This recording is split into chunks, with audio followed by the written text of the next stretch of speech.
সরকারের দায়িত্ব হচ্ছে জাতির সামনে সংস্কার প্রক্রিয়াটা স্বচ্ছভাবে তুলে ধরা এবং প্রক্রিয়া শেষে নির্বাচনের আয়োজন করা। জাতির উদ্দেশ্যে দেওয়া ভাষণে এমন মন্তব্য করে প্রধান উপদেষ্টা অধ্যাপক ডক্টর মোহাম্মদ ইউনূস বলেছেন, চলতি বছরের ডিসেম্বর থেকে আগামী বছরের জুনের মধ্যে নির্বাচন অনুষ্ঠিত হবে। তিনি বলেন, গণহত্যাকারীদের এদেশেই বিচার হবে।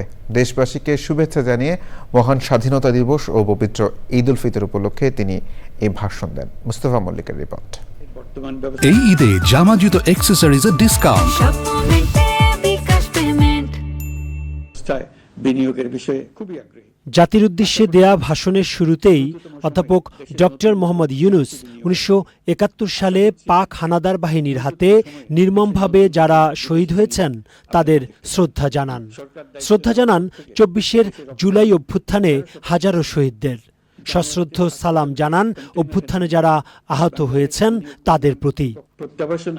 জাতীয় ঐকমত্য কমিশন, সংস্কার এবং নির্বাচন নিয়ে কথা বলেন অধ্যাপক ইউনূস।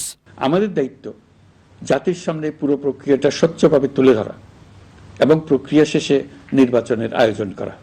নির্বাচনের ব্যাপারে আমি আগেও বলেছি, আবারও বলছি, এবছর ডিসেম্বর থেকে আগামী বছরের জুনের মধ্যে নির্বাচন হবে। আমরা চাই আগামী নির্বাচনটি বাংলাদেশের ইতিহাসে সবচেয়ে অবাধ, সুষ্ঠু ও গ্রহণযোগ্য নির্বাচন হবে। রমজানে যাতে কোনোভাবেই পণ্যের দাম না বাড়ে সেজন্য সরকারের বাড়তি নজরদারির কথা জানান প্রধান উপদেষ্টা। এই রমজানে যাতে কোনো পণ্যের দাম বেড়ে না যায় এবং বিদ্যুৎ সরবরাহ যেন বিঘ্নিত না হয়, সেজন্য আমরা সর্বোচ্চ চেষ্টা করেছি। রমজান মাস জুড়ে সরবরাহ চেনের প্রতিবন্ধকতা কঠোরভাবে প্রতিহত করতে সব ধরনের ব্যবস্থা আমরা নিয়েছি। দেশের সকল জায়গা থেকে খবর এসছে যে এই রমজানের দ্রব্যমূল্য আগের তুলনায় কমেছে, জনগণ স্বস্তি পেয়েছে। দাম নিয়ন্ত্রণে এই প্রচেষ্টা চলমান থাকবে। গত ১৬ বছরের লুটপাটের চিত্র তুলে ধরে অধ্যাপক ইউনূস বলেন, আপনারা সেটার ভুক্তভোগী ছিলেন। তারা পালিয়ে যাবার সময় এক লন্ডভন্ড অর্থনীতি রেখে গেছে। এই পরিস্থিতিতে দায়িত্ব নেবার পর অর্থনীতি পুনরুদ্ধারের জন্য অন্তর্বর্তী সরকার নানা উদ্যোগ নিয়েছে। ব্যাংকিং খাতে শৃঙ্খলা ফিরেছে।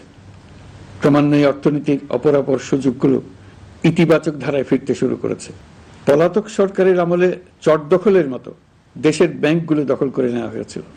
আমানতকারীর টাকাকে তারা নিজেদের ব্যক্তিগত টাকায় রূপান্তরিত করে ফেলেছিল। গত ১৫ বছরে $234 বিলিয়ন পাচার হয়েছে। বিদেশে অধ্যয়নরত সন্তানের কাছে টাকা পাঠানোর নামে তিনি সন্তানের লেখাপড়ার জন্য এক সেমিস্টারের অর্থাৎ ৩ মাসের খরচ বাবদ অফিসিয়াল ব্যাংকিং চ্যানেলে পাঠিয়েছেন $3,33,00,000, অর্থাৎ প্রায় ৪০০ কোটি টাকা।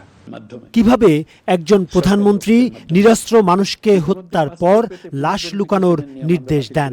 প্রশ্ন প্রধান উপদেষ্টার। জাতিসংঘের রিপোর্ট পড়ে সবার গায়ের লোম দাঁড়িয়ে গেছে। কি ভয়াবহতা!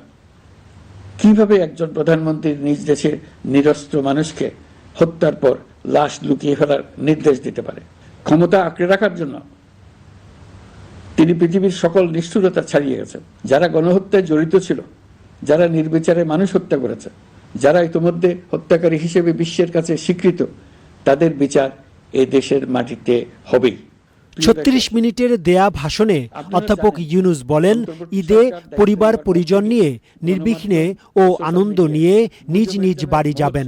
গরিব পরিবারের খোঁজ খবর নেবেন, তাদের ভবিষ্যৎ ভালো করার জন্য চিন্তা ভাবনা করবেন এবং আপনার সন্তানদের সঙ্গে তাদের পরিচয় করিয়ে দেবেন। ছবির সঙ্গে অন্য ছবি জুড়ে দেওয়া হচ্ছে। Mustafa Mallick, channel I, Dhaka.